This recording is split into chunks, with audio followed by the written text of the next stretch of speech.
Assalamualaikum warahmatullahi wabarakatuh. Perkenalkan, saya Puput Mainani dari Manajemen Pemasaran Angkatan 2023 kelas B dengan NIM V1323062.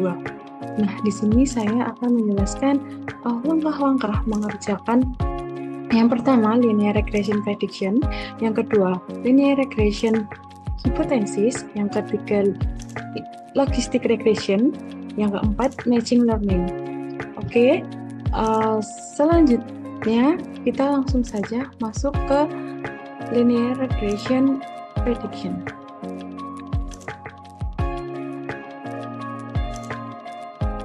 Oke teman-teman, jadi di sini udah ada Excel linear regression. Nah di sini udah ada durasi dan skor. Nah, linear regression ini berfungsi untuk memprediksi atau mengestimasikan, kemudian juga untuk menguji hipotesis. Nah, di sini kita sudah ada dua, yaitu durasi dan skor. Nah, selanjutnya kita akan mengisi koefisien of slope. Oke, langsung saja kita masuk ke caranya, yaitu sama dengan, kemudian kita isi dengan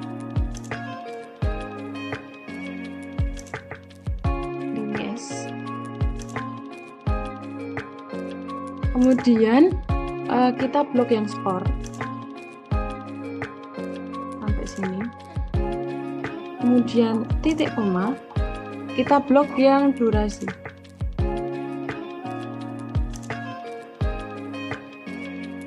Oke, selanjutnya titik koma kita disuruh mengisi true and false, kita pilih dulu yang true, kemudian titik koma lagi kita pilih yang false, kurung tutup, kita enter.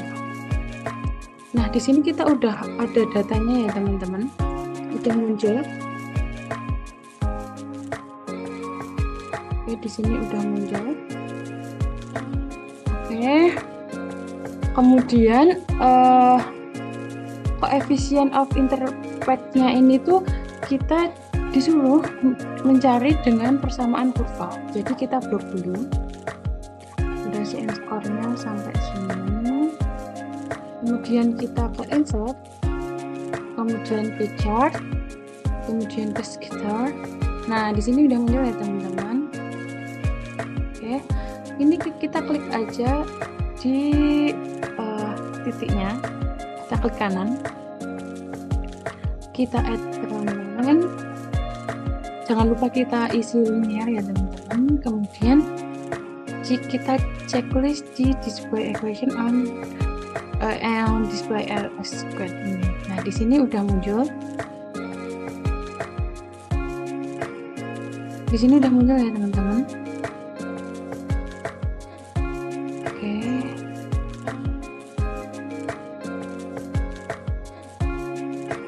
Di sini kita bisa perbesar aja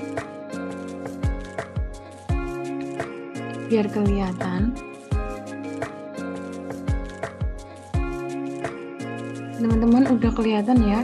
Jadi di sini yang 67,162 ini tuh koefisien of interpretnya. Jadi kita isi aja yang di sini. Di sini ini warnanya biru ya teman-teman, untuk agar itu kita bisa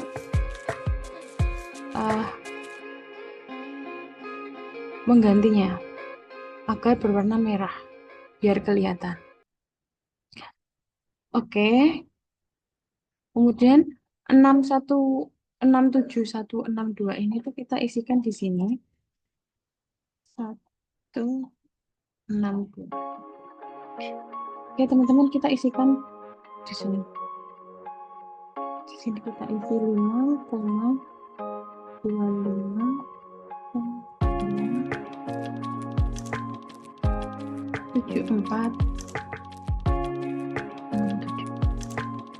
Di sini kita isi dengan 67. Maaf, ini 67 ya teman-teman. 67,162. Oke. Kemudian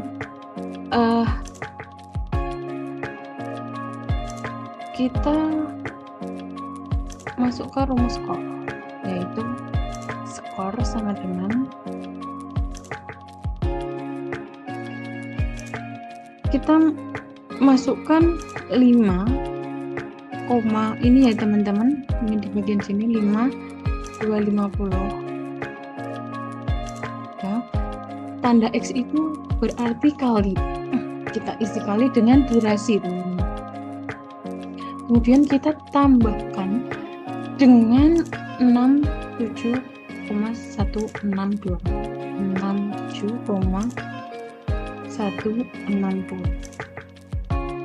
Oke.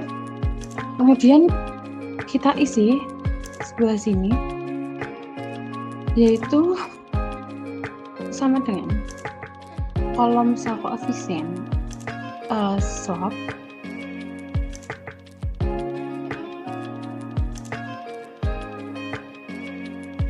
kita kalikan dengan durasi, teman-teman ya. Kita tambah dengan kolom koefisien. Nah, jadi kolom koefisiennya ini kita kunci dulu, F4 yang di sini kita kunci. Nah, tujuannya apa? Tujuannya agar tidak berubah-ubah, teman. Oke, kita enter. Nah, di sini udah ada datanya, kita tinggal tarik ke bawah.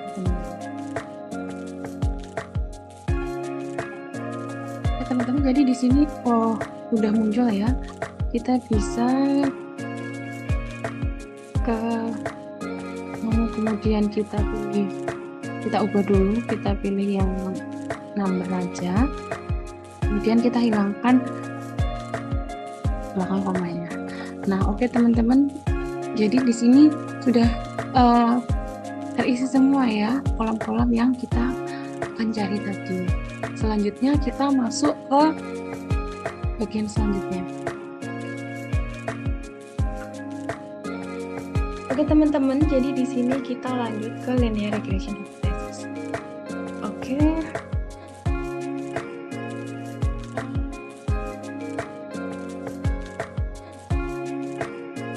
Oke teman-teman, jadi di sini udah kelihatan ya. Di sini ada axial linear regression hipotesisnya. Nah, di sini langsung aja kita ke data, kemudian kita ke data analysis, kemudian kita pilih yang regression. Kemudian kita klik OK. Kemudian di sini kita disuruh menginput Z-nya dan X-nya. Nah, di sini untuk Y-nya kita blok ke bagian keputusan pembelian. Kemudian yang input X-nya kita blok dari X1 sampai X3. Kemudian kita checklist yang label dan new worksheet karena kita ingin memunculkan ke worksheet yang baru. Lalu kita klik OK. Nah, di sini udah muncul ya teman-teman. Di sini saya akan merapikan terlebih dahulu.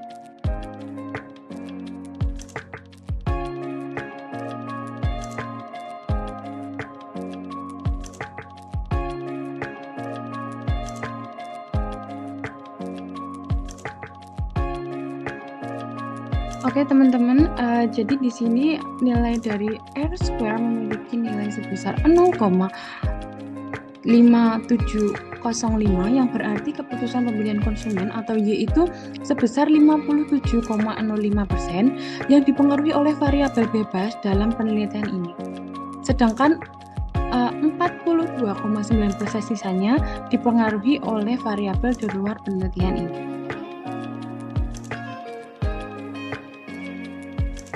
Kemudian di bagian ANOVA, dari tabel ANOVA ini nilai signifikan F-nya itu sebesar 0,463, yang mana nilai tersebut lebih kecil dari 0,05, sehingga dapat disimpulkan bahwa secara simultan atau bersamaan variabel X1, X2, dan X3 dalam penelitian ini memiliki pengaruh yang signifikan terhadap variabel keputusan pembelian konsumen atau Y.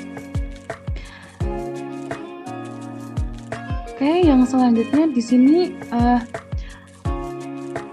ada koefisien dan p-value. Nah, dari data iklan radio atau X1 memiliki koefisien sebesar 0,197 dan p-value-nya sebesar 0,6412. Nah, yang mana nilai p-value-nya ini lebih besar dari 0,05, sehingga dapat disimpulkan bahwa variabel X1 secara parsial atau terpisah memiliki pengaruh yang positif namun tidak signifikan terhadap variabel keputusan pembelian konsumen atau Y. Kemudian yang kedua yaitu digital marketing atau X2. Nah, koefisiennya memiliki nilai sebesar 26,8705 dan p-value-nya yaitu 0,007. Yang mana nilai tersebut lebih kecil daripada 0,05, sehingga dapat disimpulkan bahwa variabel X2 secara parsial atau terpisah memiliki pengaruh yang positif dan signifikan terhadap variabel keputusan pembelian konsumen atau Y. Kemudian yang terakhir ada X3 yaitu iklan koran, yang mana variabel X3 ini memiliki koefisien 1,5991 dan value-nya 0,637, yang mana nilai tersebut lebih besar dari 0,05, sehingga dapat disimpulkan bahwa X3 ini secara parsial atau terpisah memiliki pengaruh yang positif dan tidak signifikan terhadap variabel keputusan pembelian konsumen. Oke, selanjutnya kita ke sheet 1 ini ya teman-teman. Jadi ini kita blok ke SPSS, kita copy dan masukkan ke SPSS.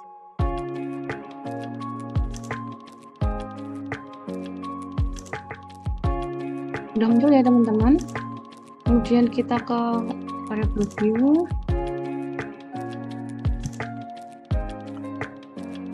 Di sini kita ganti dengan X1,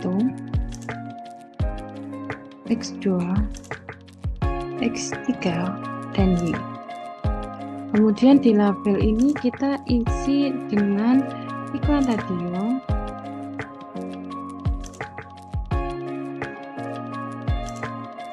kemudian digital marketing,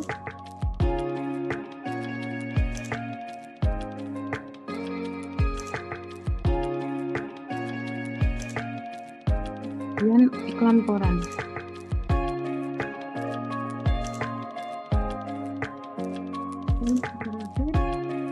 Keputusan pembelian.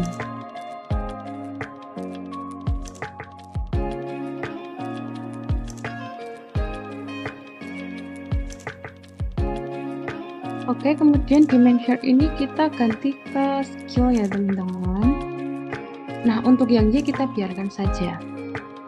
Kemudian kita balik ke data view, kita pilih analyze, kita pilih regression, kita pilih linear. Nah, di dependentnya kita isi dengan keputusan pembelian, masukkan, dan yang lainnya kita masukkan ke independent.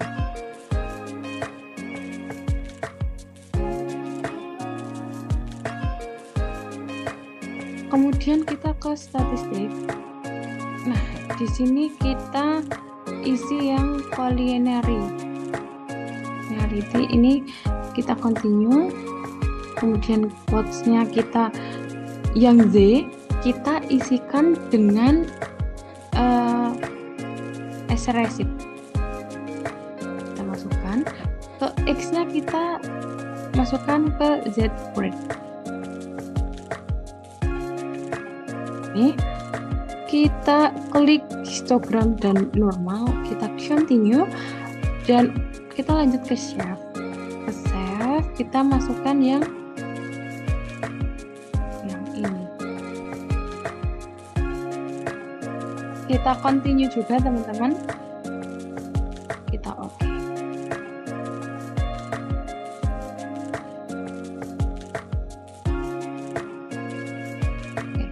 Nah, di sini udah muncul ya teman-teman untuk hasilnya.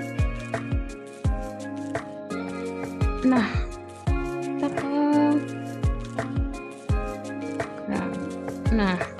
ke histogram ya teman-teman. Nah, di sini bentuknya seperti gunung atau lonceng ya teman-teman. Nah, menandakan dapat disimpulkan bahwa data yang digunakan ini tuh terdistribusi secara normal dan baik teman-teman. Kemudian kita copy. Nah, di sini juga titiknya itu tersebar ya teman-teman, tersebar di garis-garisnya ini. Maka ini juga datanya juga terdistribusi secara normal. Nah, kemudian di sini end part-nya ini belum kelihatan ya teman-teman. Jadi kita bisa balik ke SPSS. Nah, di sini udah ada kolom baru. Nah, kita bisa blok aja, kemudian ke analyze, kemudian ke non parametric test, kemudian kita ke non parametric test, kemudian ke non parametric test.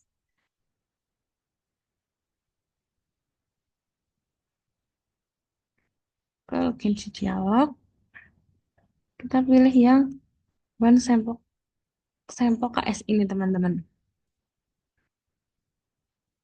Nah, di sini udah ada tabelnya ya.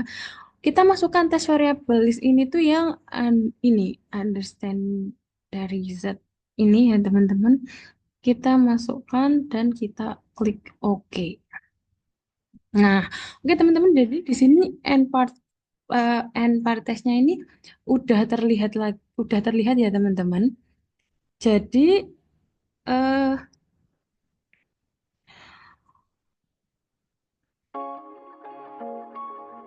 asymmetric ini tuh nilainya 0,078. Tes statiknya 0,222. Dan ini tuh datanya menunjukkan bahwa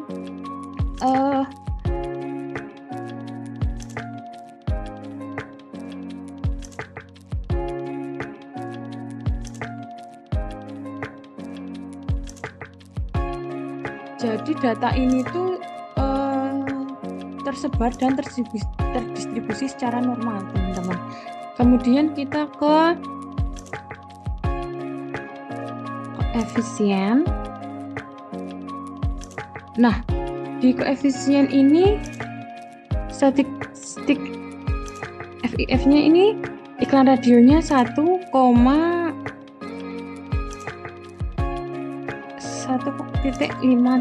Nah, dari datanya ini tuh tidak boleh lebih dari 10 ya teman-teman. Kemudian toleransinya ini tuh tidak boleh terus lebih dari 0,1 ya teman-teman. Nah, jadi datanya ini tuh sudah terkolerasi, tidak saling berkolerasi, datanya aman ya teman-teman. Nah, aman di sini tuh datanya tidak masuk ke kategori multi korealitas teman-teman. Oke, kemudian ke scatterplots.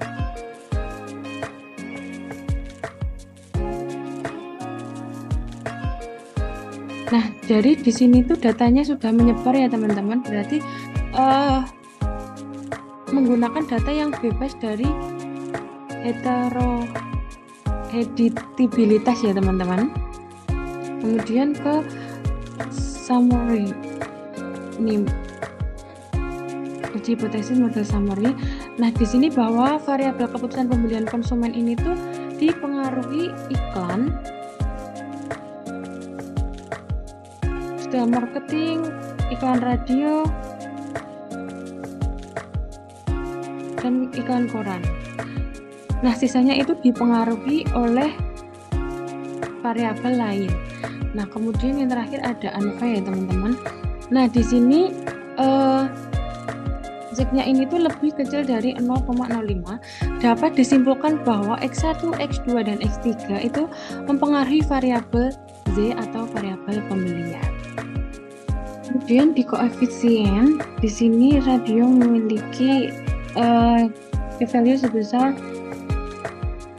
iklan radio itu memiliki p-value sebesar 0,641, yang mana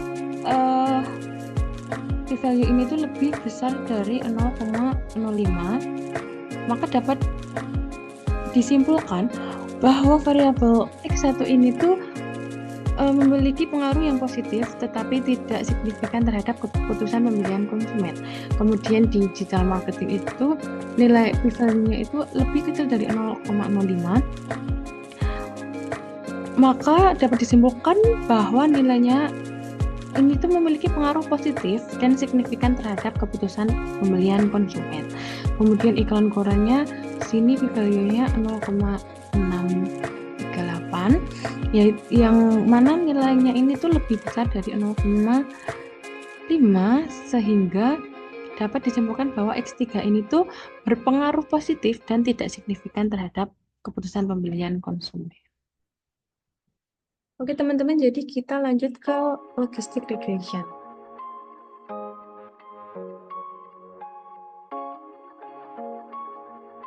Nah, oke teman-teman, jadi di sini sudah terlihat ya.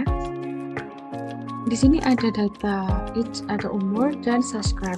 Nah, di sini kita ingin melihat apakah umur itu mempengaruhi subscribe atau tidak. Nah, di sini untuk 0 itu menandakan bahwa tidak subscribe atau tidak berlangganan, dan 1 itu menandakan subscribe atau berlangganan. Nah, sebelumnya kita ini copy dulu dan masuk ke SPSS. Kita copy semua data dan kita masuk ke SPSS. Kita kopikan di sini.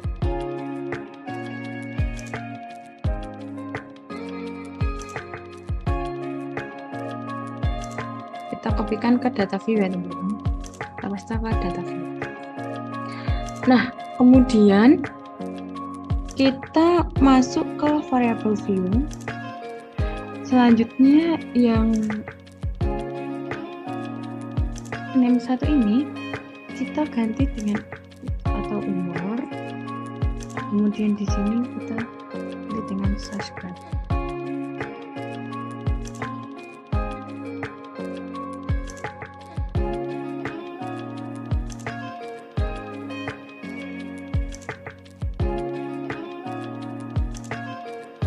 Kita di sini kita masukkan subscribe.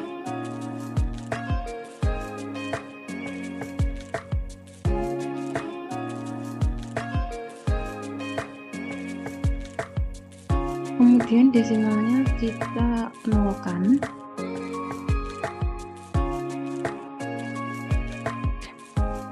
Kemudian di values ini kita isi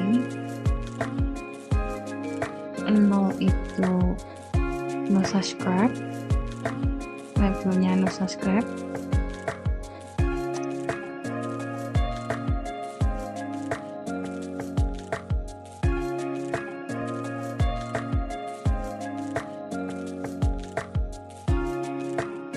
Kita add 1 itu subscribe.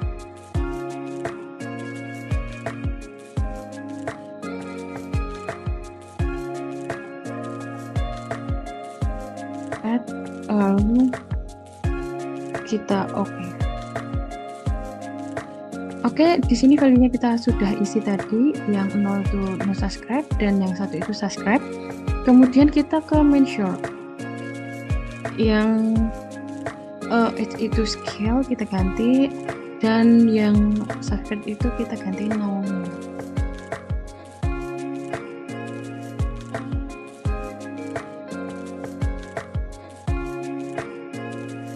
Oke, kemudian kita udah mencuri, kita udah ganti, kemudian kita balik ke data view, kemudian ke analyze, kemudian ke regression,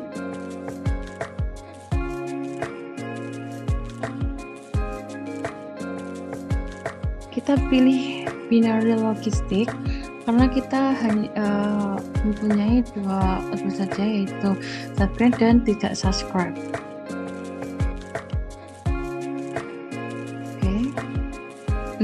Untuk dependennya kita isi yang subscribe, dan yang umurnya kita ke covariates. Kemudian kita masuk ke save, kita pilih probabilitas dan group membership, kemudian kita continue, kemudian kita ke option, kita pilih semua ya teman-teman. Nah, kita pilih semua. Nah, di sini itu optional saja karena ini di sini udah 95%. Jadi tidak usah digentang. Kemudian kita oke.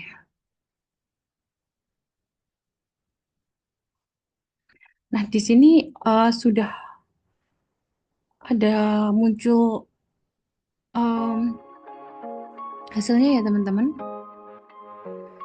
Nah, jadi yang pertama itu ada cache processing summary. Nah, di sini tuh total datanya sudah sesuai, yaitu 41 ya teman-teman.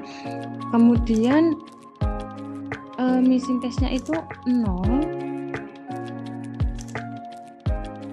Semua datanya itu sudah masuk teman-teman.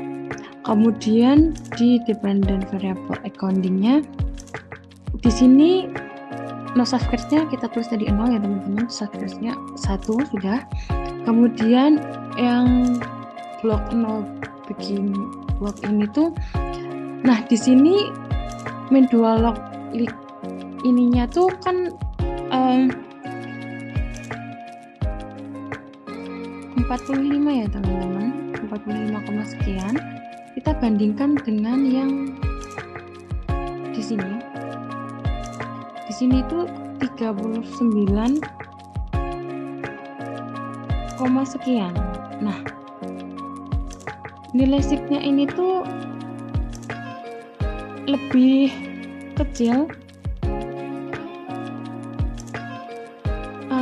Nilainya ini tuh turun ya teman-teman, yang semula dari 45 sekian menjadi 39 sekian.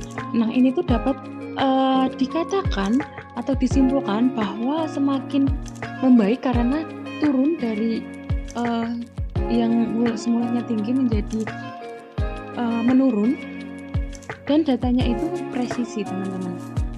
Kemudian kita ke optimus test model koefisien. Nah, di sini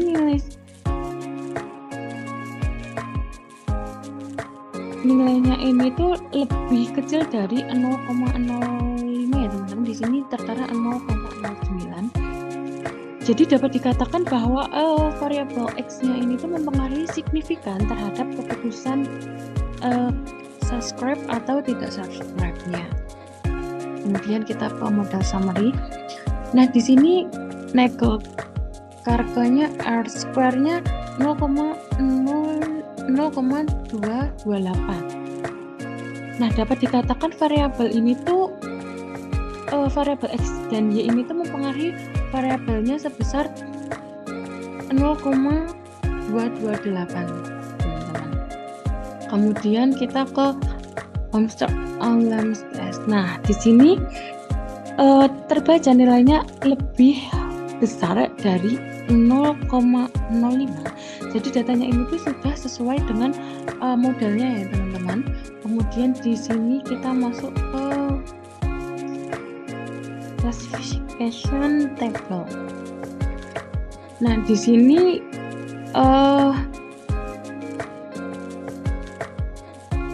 angkanya overall percentage-nya ini tuh 78,0. Nah, maka ketatan prediksinya itu 78,0 teman-teman. Kemudian ke variabel tes. Nah, di sini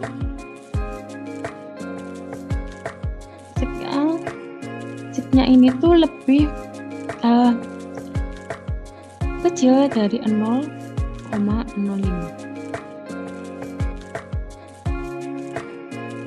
Maka semakin tua usianya, maka kemungkinan mereka itu untuk subscribe. Kemudian lanjut ke selanjutnya. Oke teman-teman, selanjutnya kita ke machine learning.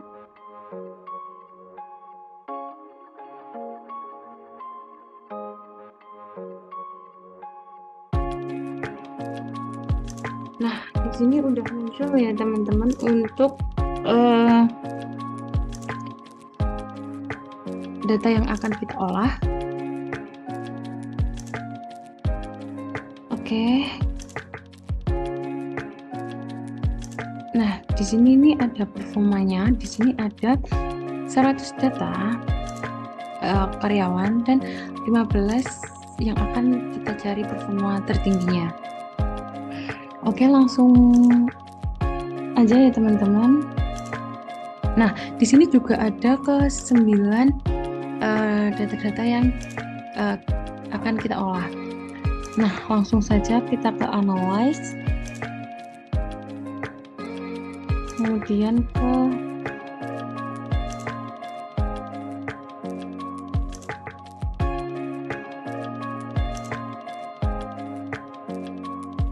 regression,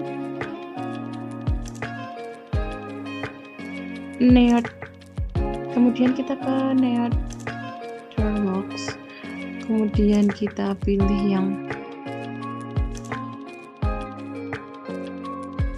multilayer.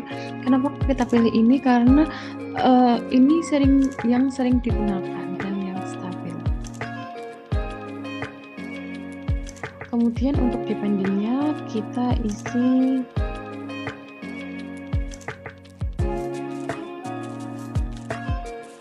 skor kinerja karyawan ya, kita masukkan ke dependent.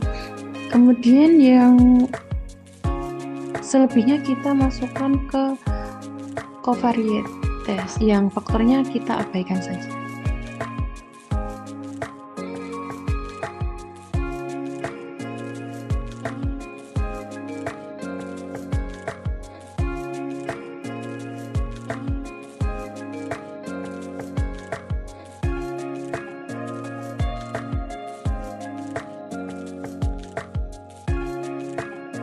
Lalu kita masuk ke output, kita centang bagian independennya ini untuk mengetahui variabel yang paling penting ya terhadap performa karyawan. Kemudian kita ke save, kita pilih yang paling atas ini, save predict ini teman-teman. Lalu kita klik OK.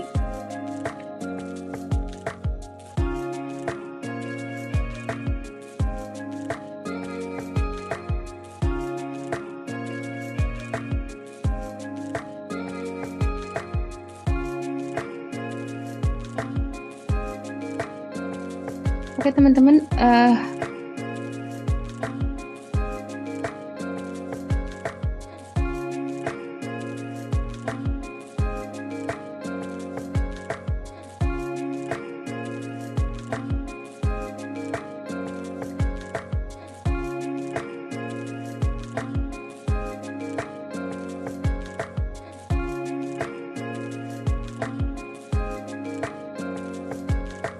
oke teman-teman, jadi di sini kita sudah terlihat ya untuk hasilnya. Hasilnya udah keluar. Nah, yang pertama itu ada cash processing summary. Nah, di sini di sampel trainingnya itu ada 70 atau 70%, testingnya itu 30 atau 30%, kevalitannya itu 100%, dan exclude-nya itu 15, serta totalnya itu 115. Nah, kemudian di network information ini, covaritasnya itu ada 8, kemudian number of units-nya 8 ya teman-teman, kemudian independent score karyawannya, kemudian ini hasilnya, dan model summary. Nah, di persen incorrect-nya ini 34,3. Dan persen incorrect prediction-nya ini di bagian testing, ini 53 ya teman-teman. Jadi cukup tinggi, masih cukup tinggi. Kemudian masih belum akurat. Kemudian ini di independent variable perform-nya ini yang paling besar ya teman-teman untuk performanya itu IQ dan pengalaman kerja. Serta di normalitas ini tuh IQ-nya tuh paling tinggi, kemudian disusul oleh pengalaman kerja, ketelitian, kemudian disusul personality, antitaher, match, gender, dan gelap. Nah, karena ini masih tinggi ya teman-teman, di angka 34,3 dan di sini 53,3, maka kita balik ke SPSS terlebih dahulu. Nah, kita balik ke SPSS.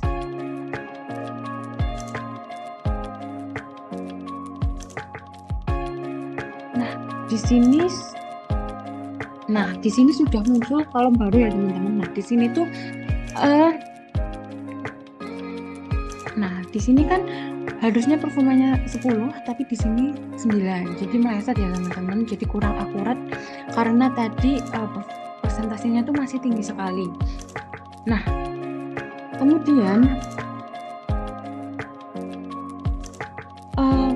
kita harus mengulangi analisis neural network-nya agar hasilnya itu tuh yang menghasilkan persentase kesalahannya itu lebih rendah daripada hasil sebelumnya teman-teman. Jadi sini kita hapus saja. Kita ulangi lagi ya teman-teman. Kita analyze, kemudian ke neural network, kemudian ke multi-layer. Nah, di sini di covariance ini tuh kita tinggalkan hanya ini EQ dan pengalaman kerja saja. Yang lainnya kita pindahkan, kita balikkan lagi. Balikkan ya teman-teman.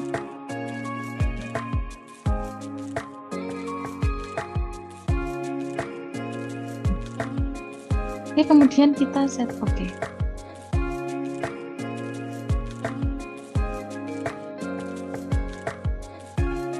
Oke teman-teman, jadi di sini sudah terlihat ya teman-teman.